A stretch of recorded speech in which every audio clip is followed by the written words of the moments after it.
preheat or not to preheat? That is the question. Today I'm going to do some testing and we're going to answer the question once and for all. My name is Kathy and I help people use their air fryer. You ready to see this? Let's go.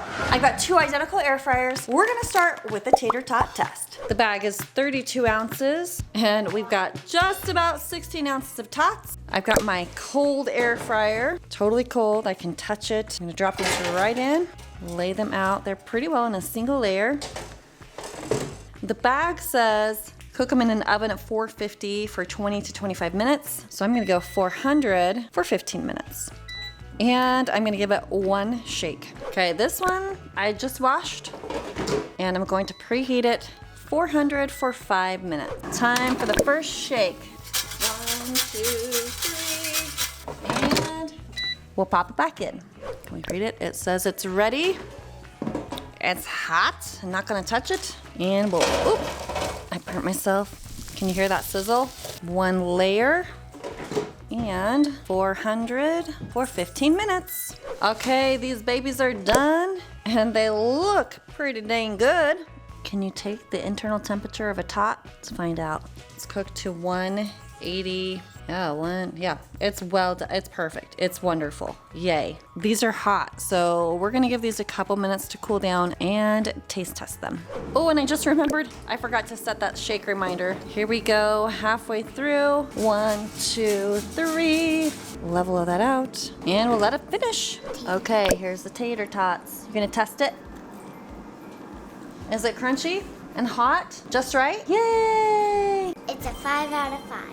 Okay, I agree. These are just fine without the preheat. Okay, moment of truth. Let's see what this one temps at. Temp the tater tots. So it's running a little bit hotter. What, 5 degrees hotter? Still crispy, still just as well. Let's let these cool down and we'll see what the little taste tester says. Okay, so as far as preheated versus not preheated, honestly, the color, the crispiness, it's pretty close to the same. I'm not sure that it's worth spending 5 extra minutes to preheat necessarily as far as tater tots go and probably other frozen foods.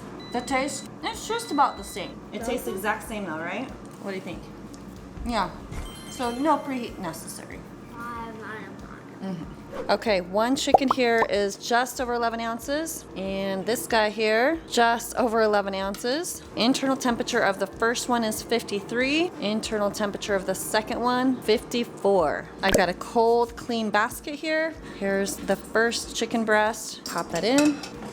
And I'm gonna run this at 380 for 12 minutes with a flip. All right, for this second batch of chicken, we will preheat to 380 degrees. All right, there's that shake reminder. And let's just poke in here and see where we're at.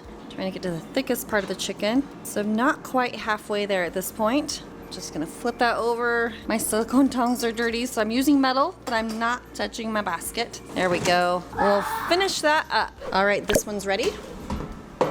Air fryer is hot. There comes the chicken. Pop it in, 380, 12 minutes with the shake reminder. Okay, 380, 12 minutes, it's up. 128, 122. Okay, it's definitely not done. So I will just flip it one more time. It's gonna be amazing. And I think 5 more minutes should do it. Actually, I changed my mind. Let's do 380 for 4 more minutes and see where that gets us. All right, here we are, 6 minutes in. We'll do a quick temp check. And this one's running at about 70, 76. So that is a little warmer than the last one. I'm gonna go ahead and flip and close. All right, so this one's had a total of 16 minutes. And it's temping, yeah, not quite. It's temping close, but we probably do need to give it a little more time.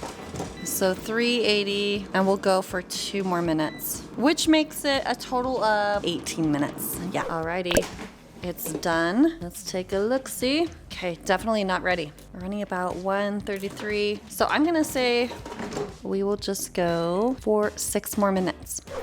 Here we go. By the way, this recipe is in last week's video. I will link to that down below. It's just a delicious 5-ingredient marinade recipe, and that's close enough. I'm gonna just let that rest for about 5 minutes right there in the air fryer. And after that 5-minute rest, we have now hit the safe consumption temperature. And this recipe does call for like cheese and bacon and green onions on top, but I didn't mess with that today. It looks really, really good. Nice and juicy, has great brownie here on the top. And as far as taste goes, yeah, it tastes fantastic. Not preheating does not compromise taste. This is fantastic. You want a little bit? You want a little bit? 5 stars? She says 5 stars. Okay, let's take a look.